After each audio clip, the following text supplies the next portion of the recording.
Hello, a very good afternoon to all of you. Welcome to Hindu newspaper analysis. So we'll see the important articles in the Hindu newspaper edition today. The very first article I choose for you is it's the Karnataka to release 800 cubic of Kaveri water daily to Tamil Nadu. So we'll see what is the dispute about and what are the interstate river water tribunal और government की क्या क्या guideline है उसके ऊपर we'll see in the very next slide.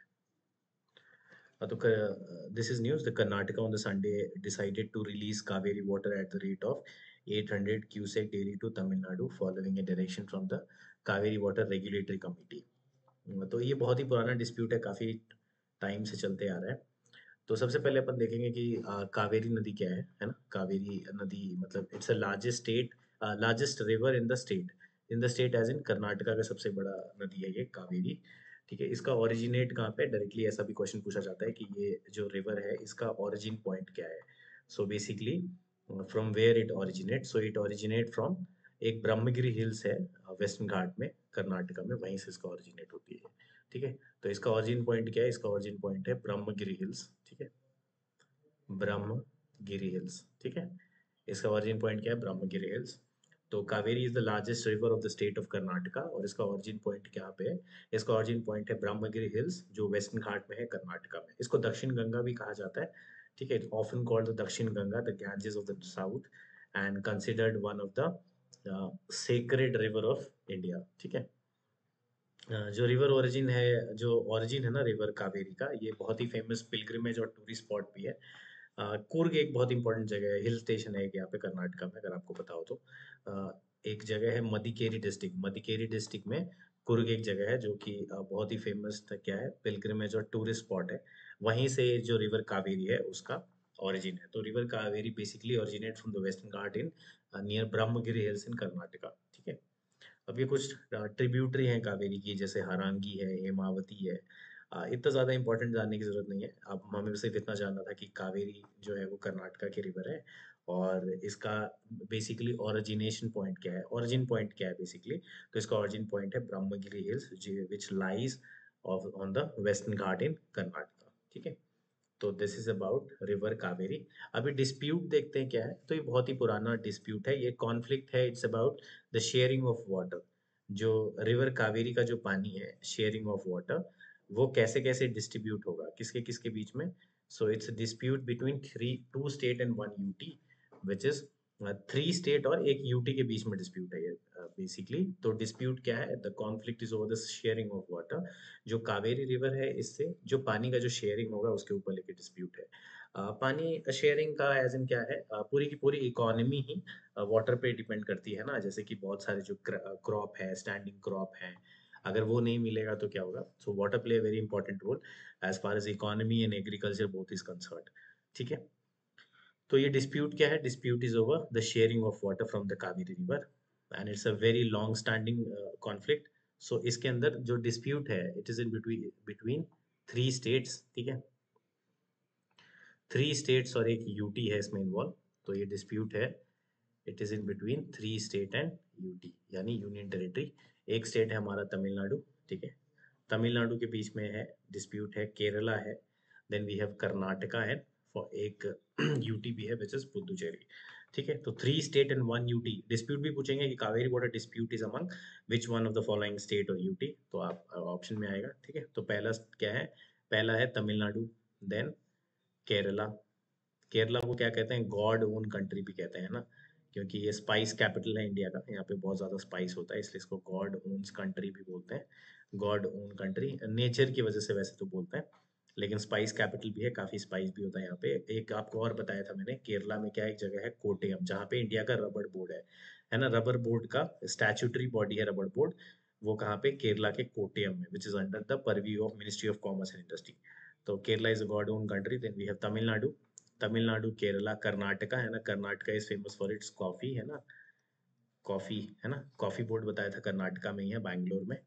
ठीक है, बाबा बुदन पहाड़ी एंड चिकमंगलूर है ना, we have discussed about these things. तो कर्नाटका. ठीक है, कर्नाटका के बाद जो है, जो एक यूटी है which is Puducherry. So it is about the conflict over the sharing of water from the Kaveri, and dispute involve three state and one UT which are Tamil Nadu, Kerala, Karnataka and Pondicherry. Right. The dispute revolve around, किस चीज पे dispute revolve करता है कि जो river का water है वो कैसे इन स्टेट्स और यूटीज के बीच में शेयर किया जाएगा. बहुत सारे यूजेस को लेके, जैसे इरिगेशन पर्पस को लेके, ड्रिंकिंग वाटर के लिए भी यूज होता है और बहुत सारे इंडस्ट्रियल पर्पस के लिए भी है. अब इसका जो हिस्टोरिकल बैकग्राउंड देखें अगर हम, तो ये डिस्प्यूट ओरिजिनेट हुआ था सबसे पहली बार में 1892 में. सो वेरी, बहुत ही पुराना डिस्प्यूट है. इवन आज़ादी के पहले से ये डिस्प्यूट चला आ रहा है. At that time the Britishers, जो डिस्प्यूट था at the time of Britishers only, between किसके किसके बीच में था, between the presidency of Madras and the princely state of Mysore, है ना. पहले मद्रास और मैसूर हुआ करता था. अभी ये जो कर्नाटका वाला जो हिस्सा बता रहे हैं, बैक देन, तो मैसूर भी तो क्या है, कर्नाटका में है ना. तो that was the princely state of Mysore, है ना. मैसूर के बारे में आपने सुना होगा, टीपू सुल्तान, है ना. वुडेयार डायनेस्टी थी बेसिकली यहाँ पे, जो टीपू सुल्तान के जो फादर थे, तात्या, तात्या टोपे थे. नहीं, है ना. Who was the father of Tipu Sultan, ये आप बताओगे मेरे को, है ना, कमेंट में. तो टीपू सुल्तान थे, उसके बाद Tipu Sultan, very famous prince, है ना, of Mysore. And his father was, who was his father, Hyder Ali. आप बताओगे ना, मैंने बता दिया वैसे तो. तो dispute, it's a very long dispute, very old dispute rather. 1892 में ये डिस्प्यूट स्टार्ट हुआ था ब्रिटिशर्स के टाइम में, और डिस्प्यूट था between the presidency of Madras and the princely state of Mysore back then. 1924 में एक एग्रीमेंट होता है जो बोलते हैं कि 50 साल तक वैलिड होगा. ठीक है. तो एक एग्रीमेंट होता है कि कैसे वाटर का डिस्प्यूट होगा, मतलब how the water will be share between the presidency of Madras and princely state of Mysore. Hence it cease to be in force in 1974. पर ये 1974 में ये एग्रीमेंट क्या होता है, ये एग्रीमेंट खत्म हो जाता है. तो 19 सिंस 1974 तक कर्नाटका ने, Karnataka started diverting water into it four newly made reservoir. 1974 तक क्या करता है कर्नाटका, अपने ही चार नया रिजर्वायर बनाता है ना. रिजर्वायर जहाँ पे वाटर स्टोरेज करता है, वाटर स्टोर करते हैं, और पानी उसमें डाइवर्ट करना लगता है without in the consent of Tamil Nadu. तो जब ये डिस्प्यूट की स्टार्ट हुई थी तो दो ही स्टेट के बीच में था 1892 में, जब ब्रिटिशर्स थे वो, तो dispute was in between the presidency of Madras and princely state of Mysore. 50 साल की एग्रीमेंट होता है. लेकिन इस एग्रीमेंट के होने के बावजूद भी कर्नाटका क्या करता है, वो चार नए रिजर्वायर बनाता है और पानी को जो है वो डाइवर्ट करने लगता है रिजर्वायर में, और तमिलनाडु को कंसेंट में नहीं लेता है. This resulted in dispute in post independent area. इसी की वजह से डिस्प्यूट होता है, क्योंकि जब दो एक स्टेट के बीच में एग्रीमेंट हुआ है तो कंसेंट इज इंपॉर्टेंट, लेकिन कंसेंट नहीं लिया गया. That finally result in conflict. ठीक है. तो ये देखो, ये कर्नाटका वाला एरिया है, दिस इज कर्नाटका. यहाँ पे मैसूर है, एक ये रिवर है कबिनी. ठीक है. This is Mysore. और ये वाला इलाका हो गया तमिलनाडु. फिर ये देखिए आपका, ये है कावेरी, है ना, रिवर कावेरी. ये है रिवर कावेरी, ये ऐसे जाती है रिवर कावेरी. और ये है केरला इस तरफ. ठीक है. तो डिस्प्यूट किसके किसके बीच में है, Tamil Nadu, then we have Karnataka, Kerala और पांडिचेरी के बीच में. ठीक है. एक ये भी कभी कभी सवाल पूछ लेते हैं, एक मेतूर डैम रिजर्वायर है. मेतूर एक डैम भी है, वेरी इंपॉर्टेंट, बहुत बार न्यूज में रहता है. डायरेक्ट पूछ लेंगे कि मेतूर डैम किसके बीच में है. तो मेतूर डैम जो है, इट इज इन रिविच रिवर के, कौन सी रिवर पे, मेतूर डैम भी कावेरी पे. ठीक है. सो दिस इज, वही लिखा हुआ है देखो, as a river originate in Karnataka, है ना. रिवर जो है कावेरी, इसका ओरिजिनेट कहाँ पे होता है, इसका रिवर का ओरिजिनेट है कर्नाटका में, ब्रह्मगिरी हिल्स में. कर्नाटका बताया ना मैंने, ब्रह्मगिरी हिल्स. ठीक है. And it flows through Tamil Nadu with major tributary coming from Kerala and drain into bay of Bengal through Puducherry. ठीक है. तो रिवर का ओरिजिनेट कर्नाटका में है, पर ये तमिलनाडु में, इसमें इसकी बहुत सारी इंपॉर्टेंट ट्रिब्यूटरी जो है वो केरला से आती है, और तमिलनाडु से भी ये फ्लो करता है. तो रिवर का एक बोलते हैं कैचमेंट एरिया और बेसिन एरिया होता है, मतलब वो कौन कौन से स्टेट को ड्रेन करते हुए जा रही है. तो रिवर की ओरिजिनेट कहाँ से, कर्नाटका के, कहाँ से, ब्रह्मगिरी हिल से, western Ghat Karnataka. And it flows through Tamil Nadu with a major tributary coming from Kerala, and it finally drains into bay of Bengal. तो दो ही ड्रेनेज है इंडिया में, या तो बे ऑफ बंगाल में या अरेबियन सी में. So it basically drain into the Bay of Bengal through Pondicherry, and so the dispute involved three state and one UT. बताया जैसे कि जो genesis है इस dispute का, that is very old. It is 150 years old, and it date back to the agreement of arbitration in 1892 and 1924 between the presidency of Madras and Mysore. ठीक है. इसमें ये कहा क्या कि जो अपर राइपेरियन स्टेट है must obtain consent of lower riparian state for any construction activity that is reservoir of the river Kaveri. Upper riparian मतलब जो ऊपर की तरफ स्टेट है और नीचे मतलब जैसे पानी का जब भी बात करेंगे तो स्लोप बहुत इंपॉर्टेंट होता है ना। तो कुछ स्टेट होते हैं जो क्या है मतलब अपर अपर इन द सेंस की जोग्राफिकली वो अपर सिचुएटेड है, मतलब जैसे ये अपर राइपेरियन हो गया, ये लोअर राइपेरियन हो गया, उसके वजह से क्या होगा, जो ड्रेनेज का फ्लो होगा, है ना, वाटर का जो फ्लो होगा वो क्या होगा, तेजी से होगा ना ऊपर से नीचे की तरफ। तो ऐसा भी कहा जाता है कि अगर आप रिजर्वायर पे कोई अगर आप कोई भी रिजर्वायर बनाते हैं कावेरी पे, तो जो जो स्टेट के बीच में एग्रीमेंट हुआ है, तो ये इम्पोर्टेंट है कि आपको उनका एग्रीमेंट लेने की जरूरत है। आपको बेसिकली जो लोअर राइपेरियन स्टेट है, अगर आप कोई कंस्ट्रक्शन करते हो तो उनका कंसेंट लेने की जरूरत है। अदरवाइज बहुत तेज फ्लो होने से एक और दिक्कत है, क्या बाढ़ भी आ सकती है ना। देखते हो कई बार डैम टूट गया तो वाटर फ्लो बहुत ज्यादा बढ़ गया, दैट एरिया इज फ्लडेड, है ना। तो ये ऐसी चीजें हैं। तो Kaveri border dispute between Karnataka and Tamil Nadu began in, जैसे एग्रीमेंट हुआ और एग्रीमेंट के बाद ये चालू हो गया व्हेन कर्नाटका ने अपना पानी डाइवर्ट करने लगे, किसके बिना, तमिलनाडु के कंसेंट के। बहुत सालों के बाद कावेरी बॉर्डर डिस्प्यूट ट्राइब्यूनल 1990 में स्टैब्लिश किया गया ताकि इस जो मुद्दा है इसको रिजॉल्व किया जाए। इसको 17 साल लगे almost central water dispute tribunal बनाने के लिए। तो ऐसा होता है कि जब भी कोई ऐसा मुद्दा आता है तो एक ट्रिब्यूनल बनाया जाता है। ठीक है, जैसे आपने सुना होगा कोर्ट होता है ना, सुप्रीम कोर्ट, हाई कोर्ट, एक बेसिकली ट्राइब्यूनल होता है। ट्राइब्यूनल बेसिकली एक स्पेसिफिक पर्पस के लिए बनाते हैं, है ना। कोर्ट तो क्या है, court look after all the legal matters, है ना, वेदर ये किसी चीज से रिलेटेड हो। लेकिन ट्राइब्यूनल जो बनाया जाता है, बेसिकली क्यों बनाया जाता है, ट्राइब्यूनल बनाने का मकसद ये है कि कोर्ट के ऊपर बहुत सारा काम है, उसका वर्क प्रेशर भी कम हो, and for the speedy justice एक ट्रिब्यूनल फॉर्म किया जाता है। And tribunal are specifically made for a specific purpose only. ठीक है, जैसे एक टैक्स होता है ना, टैक्स तो बहुत सारा, टैक्स का एम्बिट बहुत बड़ा है, पर एक सेस होता है। Cess is for a specific purpose, है ना, किसी स्पेसिफिक चीज के लिए सेस लेते हैं। जैसे वाटर, वाटर सेस हो गया, है ना, पानी वाटर मतलब मान लो कि किसी एरिया को क्लीन करना है तो वाटर सैनिटेशन सेस ऐसा कुछ लगा दिया। तो वैसे ही ट्रिब्यूनल क्या होता है, tribunal is made for a specific purpose only, है ना। जब काम पूरा हो जाता है तो ट्रिब्यूनल को हम ऐसा डिसॉल्व भी कर सकते हैं। तो बहुत सारे आफ्टर सो मेनी एफर्ट जो Kaveri water dispute tribunal was established in the year 1990 to resolve the issue. So basically it gonna take 17 years for the Kaveri Water Dispute Tribunal to reach a final order in 2017। 2017 में एक tribunal जो है एक final order लेके आता है which outline what the sharing of river water, कि जो 4 राइपेरियन स्टेट है जिनके बीच में कॉन्फ्लिक्ट है regarding the sharing of water, तो इनके बीच में कैसे वाटर शेयर किया जाएगा। तो इसमें बेसिकली एलोकेट किया गया, सेंटर वाटर डिस्प्यूट ट्राइब्यूनल है, इन्होंने अपना फाइनल अवार्ड दिया और कहा कि जो पानी का जो एलोकेशन है वो 4 स्टेट में कैसे कैसे डिस्ट्रीब्यूट होगा।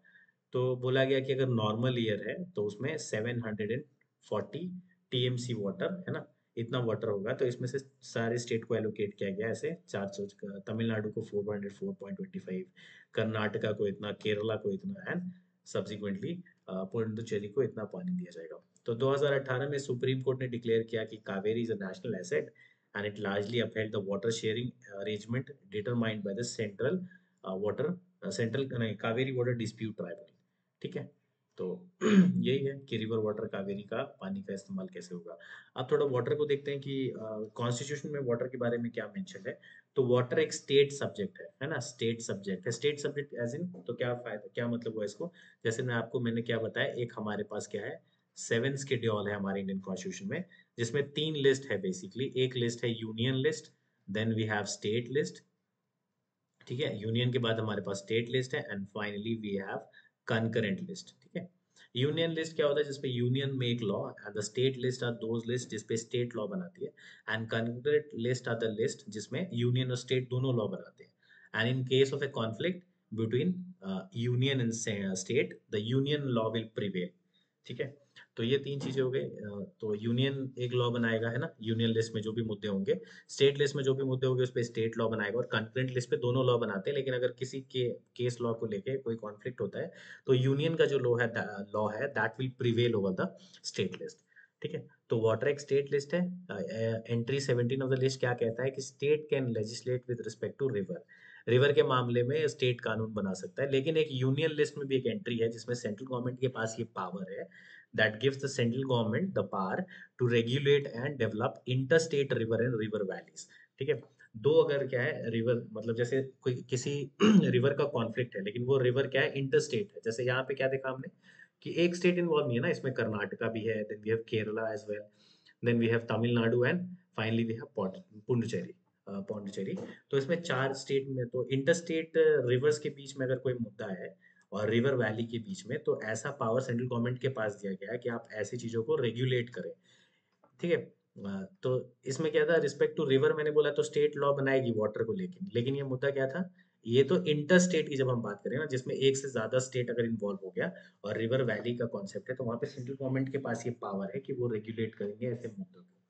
तो हमारा संविधान में एक आर्टिकल है, article 262, which says that the parliament may provide for education of any dispute। अगर कोई भी डिस्प्यूट होता है और कोई भी कंप्लेन होता है कि हम जो रिवर इंटरस्टेट रिवर और रिवर वैली का जो वाटर है उसका कैसे इस्तेमाल करेंगे, वो पानी कैसे डिस्ट्रीब्यूट होगा और उसको हम कैसे कंट्रोल करेंगे, ऐसी चीजों पे कानून बनाने का या कैसे ये शेयरिंग होगा, ये किसके हाथ में पावर है, ये हाथ है पार्लियामेंट के पास है। तो पार्लियामेंट के पास, पार्लियामेंट में provide for education of any dispute और complaint with respect to how the water will be used, how the water will be distributed and how is the water be controlled। ठीक है, इन case of any interstate river और river valley project. ठीक है, तो ये हमारे article 262 के through parliament के पास ये पावर है ना। इसी में एक एक्ट आता है, इसी आर्टिकल 262 के अंदर ये पार्लियामेंट ने एक रिवर बोर्ड एक्ट आता है 1956 में। ये गवर्नमेंट ऑफ इंडिया को क्या देता है, ये एम्पावर करता है कि आप बोर्ड बनाए इंटरस्टेट रिवर और रिवर वैली के लिए स्टेट गवर्नमेंट के कंसल्टेशन में, लेकिन आज तक कोई भी रिवर बोर्ड बना नहीं है। ठीक है, तो यही मुद्दा है। और फिर एक interstate river water dispute act है, जिसके तहत क्या है, सेंटर क्या करती है, ट्रिब्यूनल बनाती है। जो भी मैंने देखा ना कि ट्रिब्यूनल बनाया, जैसे कावेरी वाटर डिस्प्यूट ट्राइब्यूनल बनाया गया, तो ये क्या है, ये एक एक्ट है, इंटरस्टेट वाटर डिस्प्यूट एक्ट 1956। ये कहाँ से पावर मिलता है, आर्टिकल 262 से। इसमें क्या करता है कि अगर कहीं भी स्टेट गवर्नमेंट में, किसी भी स्टेट गवर्नमेंट के पास अगर ऐसे मुद्दे हैं, तो वो सेंटर को अप्रोच कर सकता है कि भाई आप ट्राइब्यूनल बनाइए और ये जो हमारे बीच में जो मतलब क्या है, वाटर शेयरिंग को लेके जो डिस्प्यूट हो रहा है, आप वो ठीक कीजिए कंसल्टेशन के थ्रू।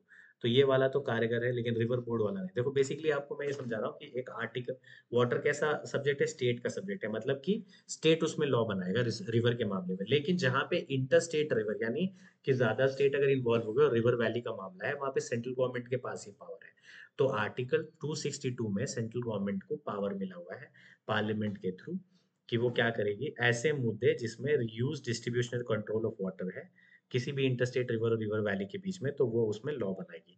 तो आर्टिकल 262 के तहत 2 एक्ट आए, एक रिवर बोर्ड एक्ट आया, लेकिन कोई रिवर बोर्ड एक्ट बना नहीं। जो सबसे इंपॉर्टेंट वाला मुद्दा ये है कि अगर इंटरस्टेट वाटर डिस्प्यूट, मतलब 2 स्टेट और 2 से ज्यादा स्टेट अगर इन्वॉल्व है और उनके बीच में वाटर डिस्प्यूट कोई मुद्दा हो रहा है, तो 1956 एक्ट के तहत क्या है कि किसी भी स्टेट गवर्नमेंट को या गवर्नमेंट को, मतलब एक से ज्यादा स्टेट को अगर ऐसा लगता है कि उनके बीच ऐसा कोई मामला है, तो वो सेंटर को अप्रोच कर सकती है कि आप एक ट्रिब्यूनल बनाए, and the government may form a tribunal after trying to resolve the dispute through consultation. अब इसका ये कॉम्पोजिशन है कि उसमें एक सीजीआई होंगे, सिटिंग जज फ्रॉम सुप्रीम कोर्ट होंगे, एंड 2 अदर जज who are from either from the supreme court और हाई कोर्ट। तो कॉम्पोजिशन का बेसिकली इंपॉर्टेंट नहीं है, लेकिन अभी जैसे मैंने देखा, क्या हमने क्या देखा कि कावेरी वाटर डिस्प्यूट ट्राइब्यूनल था, वैसे ही तो करेंटली भारत में जो वाटर डिस्प्यूट रेजोल्यूशन है, वो inter state water dispute act के थ्रू ही होता है, जो 1956 में आया था। और ये कहाँ से पावर मिला है, आर्टिकल 262 से। इस लॉ के तहत स्टेट गवर्नमेंट अप्रोच कर सकती है सेंटर को कि आप एक ट्रिब्यूनल बनाइए regarding the resolution of a water dispute.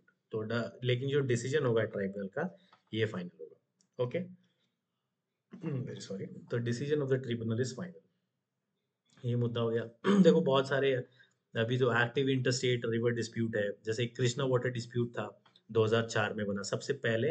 देखो तो कृष्णा वाटर डिस्प्यूट ट्रिब्यूनल है ये, इसमें इन स्टेट के बीच में कॉन्फ्लिक्ट है, Andhra, Maharashtra, Telangana and Karnataka. Then Mahanadi water dispute tribunal was formed in the year 2018। किसके बीच में डिस्प्यूट है, छत्तीसगढ़ एंड उड़ीसा के बीच में। Then we have Mahadayi water dispute tribunal between Karnataka, Goa and Maharashtra. तो सब्सिक्वेंटली इतने सारे क्या है, inter state river water dispute बनाए गए, ट्रिब्यूनल्स बनाए गए, है ना। तो दिस इज अबाउट जो देखो वेरी इंपॉर्टेंट एक ऐसा फैक्ट हो गया, the very first inter state water dispute tribunal कौन सा था, कृष्णा वाटर डिस्प्यूट ट्रिब्यूनल 1969 में। जो सबसे पहला इंटर स्टेट रिवर क्या है, inter state water dispute tribunal बनाया गया, वो कृष्णा वाटर डिस्प्यूट ट्रिब्यूनल बनाया गया, कृष्णा वाटर डिस्प्यूट ट्रिब्यूनल, ठीक है। द वेरी फर्स्ट, सबसे पहला कब बनाया गया? 1969 में, ठीक है, 1969 में, ठीक है। एंड किसके किसके बीच में मुद्दा था ये? कर्नाटका, आंध्रा एंड महाराष्ट्र, ठीक है। तो इसमें क्या हुआ वो, that is a different thing, लेकिन जो सबसे पहला inter state water dispute tribunal था, ये कौन सा था? Sorry, it was the Krishna water dispute tribunal, 1969। अब एक चीज है कि हमारे एडिटोरियल में क्या है, the problem with the Karnataka gig worker bill. तो लास्ट मंथ कर्नाटका ने एक बिल इंट्रोड्यूस किया जिसको कहते हैं the draft Karnataka platform based gig worker social security and welfare bill 2024, seeking to provide. इसमें ये कह रहे हैं कि जो भी गिग वर्कर हैं, जो प्लेटफॉर्म वर्कर हैं, उनको बेसिकली आपको सोशल सिक्योरिटी देना चाहिए और उनके लिए कुछ वेलफेयर मेजर्स बनाने चाहिए। तो इसको लेकर कर्नाटका ने एक बिल अभी पास किया, लेकिन अभी वो बना नहीं है। तो बेसिकली अभी मुद्दा क्या है कि हमें ये देखना होगा कि गिग वर्कर कौन है, ठीक है। गिग वर्कर कौन है और इनका क्या है? तो एक मैं पहले आपको एक एस्टिमेट बताता हूँ। नीति आयोग क्या है? हमारी national institute for transforming India, ये बना था 2015 में। ये सवाल डायरेक्टली आ चुका है, नीति आयोग कब बना था। सो नीति आयोग से बहुत बार क्वेश्चन पूछे जाते हैं। National institute for transforming India, सबसे पहले तो इसका फुल फॉर्म आपको पता होना चाहिए। नीति आयोग के एस्टिमेट के हिसाब से nearly 23.5 million workers, 23.5 million worker कितना बड़ा नंबर हो गया? 1 मिलियन में 10 लाख होते हैं। अब 23.5 को 10 लाख से मल्टीप्लाई कर लो, ठीक है। तो 23.5 million worker will be engage in the gig economy, ठीक है। नीति आयोग के एस्टिमेट के हिसाब से इतने वर्कर क्या है, गिग इकोनॉमी में आ जाएंगे 2029 तक। अब गिग वर्कर कौन है? तो गिग वर्कर ऐसे वर्कर हैं जो एक ट्रेडिशनल एम्प्लॉयर एम्प्लॉय रिलेशनशिप के बाहर है, मतलब जो फॉर्मल एम्प्लॉयमेंट में नहीं है, उसको कहते हैं बेसिकली गिग वर्कर। दो तरह के गिग वर्क होते हैं, एक होते हैं प्लेटफॉर्म वर्कर और एक होते हैं नॉन प्लेटफॉर्म वर्कर। जब वर्कर किसी मतलब ऑनलाइन एल्गोरिदम से जुड़े होंगे, किसी ऐप के थ्रू जुड़े होंगे कस्टमर से, उसको प्लेटफॉर्म वर्कर बोलेंगे। जैसे जोमेटो, ब्लिंकिट, है ना, क्या then Zepto, these are the platform gig workers. एक नॉन प्लेटफॉर्म वर्कर है, जैसे जो कंस्ट्रक्शन वर्कर है, नॉन, जो किसी ऐसे प्लेटफॉर्म से जुड़े हैं जिसमें टेक्नोलॉजी का कोई लेना देना नहीं है, they are non platform worker. तो गिग वर्कर वो हुए जो, जिसमें क्या है, जो एक ट्रेडिशनल एम्प्लॉयर एम्प्लॉयर रिलेशनशिप है उसके बाहर है। और गिग वर्कर की दो चीजों, दो ग्रुप्स में उनको बांटा गया। एक है प्लेटफॉर्म वर्कर। प्लेटफॉर्म वर्कर वो है जो किसी ऑनलाइन माध्यम से, किसी प्लेटफॉर्म से या किसी ऐप से कनेक्टेड है कस्टमर से, so they are basically the platform worker. And those who are not connected with any app or as such algorithm, they are non platform workers, ठीक है। तो बहुत सारा इशू फेस किया गिग वर्कर्स ने basically. तो gig economy क्या है? Is a free market system जिसमें ऑर्गेनाइजेशन क्या करती है? हायर और कॉन्ट्रैक्ट वर्कर। इसमें ऑर्गेनाइजेशन, जो भी ऑर्गेनाइजेशन है, वो वर्कर को हायर करती है और उनको कॉन्ट्रैक्ट बेसिस पे नौकरी देती है। और ड्यूरेशन काफी कम टाइम का होता है। सिंपली अगर रखें तो इनकी पोजीशन टेम्पोररी होती है, मतलब कंपनी की जो रिक्वायरमेंट होती है उस हिसाब से ये गिग वर्कर को अपॉइंट करते हैं। शॉर्ट टर्म एंगेजमेंट्स होता है। जैसे बहुत सारा स्टार्टअप है like Ola, Uber, Zomato, Swiggy, they are establish themselves as the main source for gig economy in India, ठीक है। तो ये क्या है? प्लेटफॉर्म वर्कर है, प्लेटफॉर्म गिग वर्कर। तो according to the code on social security, gig worker क्या है? ऐसा पर्सन है जो किसी ऐसे वर्क या किसी ऐसे वर्क अरेंजमेंट में रहता है और पैसे ऐसी एक्टिविटी से कमाता है जो ट्रेडिशनल एम्प्लॉयर एम्प्लॉय रिलेशनशिप के बाहर है। तो बेसिकली ये इंडिपेंडेंट कॉन्ट्रैक्टर है, ऑनलाइन प्लेटफॉर्म वर्कर है, कॉन्टैक्ट फर्म्स है, ऑन कॉल वर्कर है और टेम्पोररी वर्कर्स हैं बेसिकली, ठीक है। नीति आयोग के रिपोर्ट के हिसाब से 31% जो गिग वर्कर है वो लो स्किल्ड जॉब्स में है, 22% हाई स्किल्ड जॉब में है और 47% मीडियम स्किल्ड वर्क में। स्किल एज इन की स्किल रिक्वायरमेंट भी होता है ना, कई लोग हाईली स्किल्ड होते हैं, कई लोग स्किल जो है वो काफी थोड़ा कम होता है। तो इसके ऊपर जो है बिल लाने के लिए कहा जा रहा है।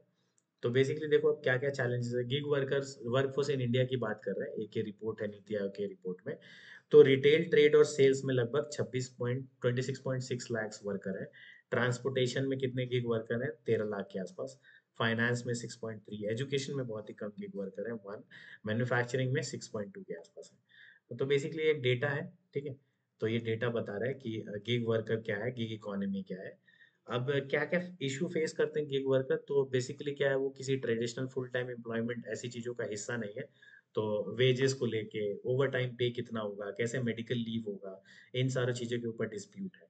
फिर उनके जो work number of working hour है उसको लेके भी एज सच लॉ अभी तक नहीं आया, लेकिन अब धीरे धीरे इंटीग्रेट किया जा रहा है। तो इंडिया में जो एम्प्लॉय हैं जिनको ऐसी बेनिफिट मिलती है, they are under the minimum wages act, EPF act and payment of bonus act. तो गिग वर्कर बेसिकली क्या है, गिग वर्कर को भी कहा जा रहा है कि ऐसे स्टैट्यूटरी बेनिफिट्स के लाभ उनको भी मिलने चाहिए। They shall also fall under the ambit of the statutory benefits. इसलिए ये लेके गिग इकोनॉमी के ऊपर एक बिल अभी कर्नाटक गवर्नमेंट ने पास किया है। तो एक स्टेट में पास होगा तो gradually it will come in the larger picture. तो देखते हैं अभी फाइनली क्या होता है।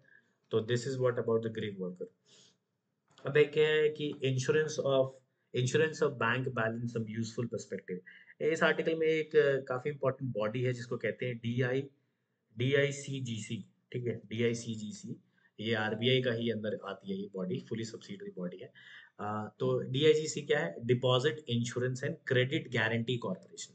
ठीक है, जैसे बैंक में अपन डिपॉजिट करते हैं, पैसे डिपॉजिट करते हैं, बैंक में अगर पैसा डिपॉजिट करते हैं तो बैंक के लिए क्या है, बैंक के लिए वो जो डिपॉजिट उनको मिला वो क्या है, उनके लिए एसेट है ना। उनके लिए एसेट कैसे भाई, वो डिपॉजिट लेंगे, उसके बदले में वो पैसा उसको घुमाएंगे, उससे कुछ पैसे ब्याज बनाएंगे, आपको भी कुछ सर्टेन परसेंटेज देंगे। तो बेसिकली 1962 में डिपॉजिट इंश्योरेंस का लिमिट था 1500 रुपये, बाद में धीरे धीरे धीरे धीरे बढ़ाते चली गई सरकार। तो डिपॉजिट इंश्योरेंस एंड गारंटी क्या है, deposit insurance and credit guarantee scheme. तो ये बनता है 1978 में, आफ्टर द पार्लियामेंट ने पास किया deposit insurance and credit guarantee corporation act, और बाद में डिपॉजिट इंश्योरेंस कॉर्पोरेशन और क्रेडिट गारंटी एक्ट दोनों को मिला दिया गया। और 1978 में क्या बना, DIGCG, deposit insurance guarantee credit guarantee sorry deposit insurance and credit guarantee corporation. ये फुली ओन सब्सिडरी किसकी है, आरबीआई की, रिजर्व बैंक ऑफ इंडिया। ठीक है, आरबीआई का स्टैब्लिशमेंट होता है 1935 में on the recommendation of Hilton young commission. Very important, याद रखोगे आप, डायरेक्टली पूछा जाएगा। आरबीआई का स्टैब्लिशमेंट किस कमिटी के रिकमेंडेशन पे होता है, on the recommendation of the committee named as Hilton Young. Hilton Young की कमिटी के रिकमेंडेशन पे आरबीआई का स्टैब्लिशमेंट होता है। आरबीआई का स्टैब्लिशमेंट होता है 1935 में on the recommendation of Hilton Young committee. ठीक है, तो ये आरबीआई का फुली ओन सब्सिडरी है और ये डिपॉजिट इंश्योरेंस देता है। डिपॉजिट इंश्योरेंस एज सच, मान लो कि बैंक ही फेल हो गया, इकोनॉमी कोलैप्स हो गई और आपने पैसे डाल के रखे थे, तो बैंक भी क्या करता है, हमें ये वाला जो DIGICI के थ्रू जो आरबीआई के अंदर है, आपको जैसे आपने डिपॉजिट किया है, ठीक है, तो ये आपको 5 लाख का डिपॉजिट मिलता है पर बैंक अकाउंट होल्डर। ठीक है, मान लो कि बहुत ऐसे कुछ स्थिति हो गई, इकोनॉमी क्रैश हो गया, बैंक ही फेल हो गया, लेकिन आपके 5 लाख रुपए आपके सिक्योर है बेसिकली। ठीक है, ऐसा नहीं है कि आपने 1 लाख जमा किया तो 5 लाख मिलेगा, 5 लाख से ऊपर का डिपॉजिट है या 5 लाख तो आपके एटलीस्ट सेफ है ही है। ठीक है, तो if a deposit balance of bank account holder in a single bank exceed 5 lakh, the DIGIC will pay up to 5 lakh comprising interest and principal। अगर बैंक बैंकरप्ट हो जाती है ऐसे केस में, ठीक है, सबसे पहले याद क्या रखेंगे, DIGIC का फुल फॉर्म क्या है, deposit insurance and credit guarantee corporation. ठीक है, डिपॉजिट इंश्योरेंस कवरेज जो है DIGC के लिए ये मैंडेटरी है सारे बैंक के लिए, जिसमें लोकल बैंक भी आते हैं, कोऑपरेटिव बैंक भी आते हैं, रीजनल रूरल बैंक्स भी आते हैं, फॉरेन बैंक भी आते हैं जो भारत में है, excluding the following category of deposit. जैसे कि जो डिपॉजिट आपने फेडरल और स्टेट गवर्नमेंट के साथ किए हैं, कुछ कुछ डिपॉजिट बाहर भी हैं, लेकिन जो इन जनरल क्या है, इन बैंक के लिए मैंडेटरी है DIGIC। ठीक है, डिपॉजिट इंश्योरेंस क्रेडिट गारंटी याद रखोगे। तो ये था कुछ इम्पोर्टेंट आर्टिकल्स आपके। अब एक बार न्यूज़पेपर में देखते हैं अपन कि क्या है, what are the important thing we are missing as इन।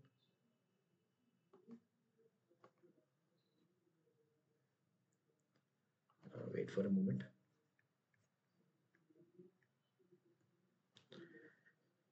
तो ट्रम्प भाई बच गए यहाँ पे, है ना, ट्रम्प भाई।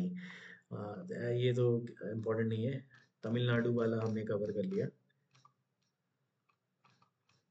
नीट नीट नीट नीट, है ना, एवरीवेयर यही चल रहा है।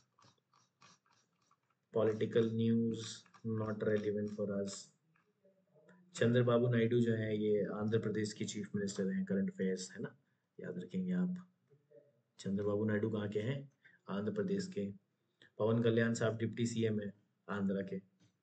ठीक है, कर्नाटका वाला हमने देख लिया।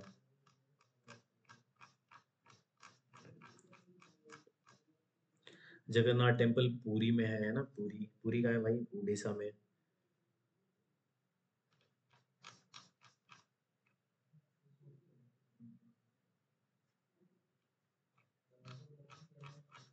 Then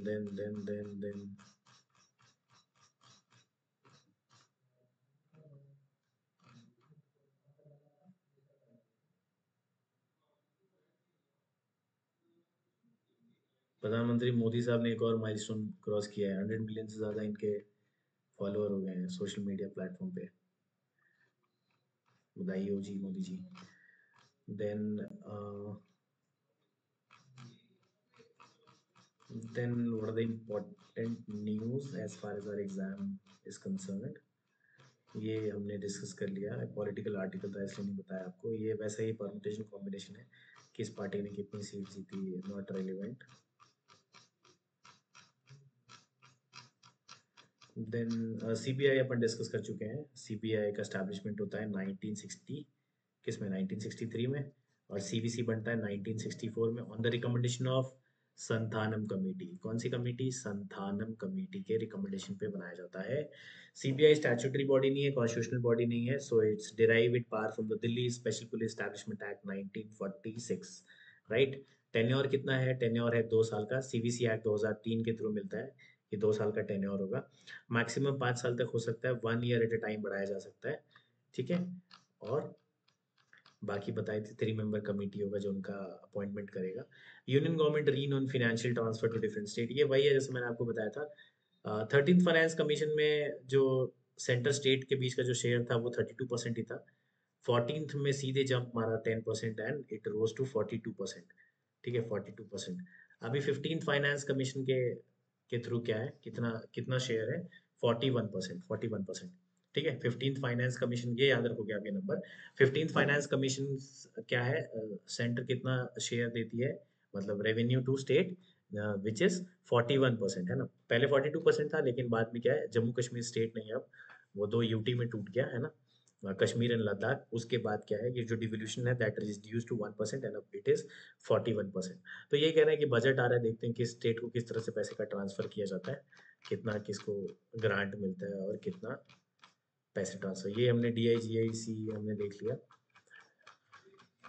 business news not important, not relevant, ठीक है। आज वर्ल्ड में भी इतना इम्पोर्टेंट न्यूज़ नहीं है, it's all about terror and threat.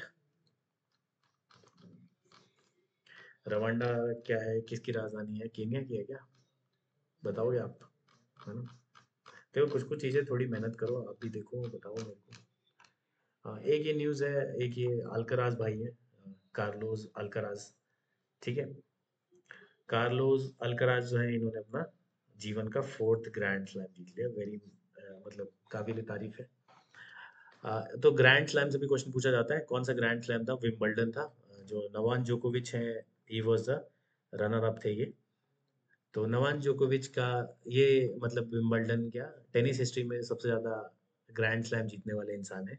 इन्होंने जीता है 24 ग्रैंड स्लैम, ये याद रखेंगे। सर्बिया के जो नोवाक जोकोविक है, ये इन्होंने सबसे ज़्यादा कितना जीता है इन्होंने?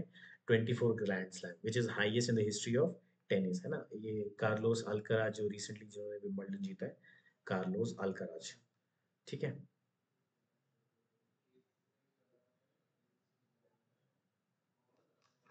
सो this is all from the news, है ना। Thank you everyone for joining, so will meet day after tomorrow.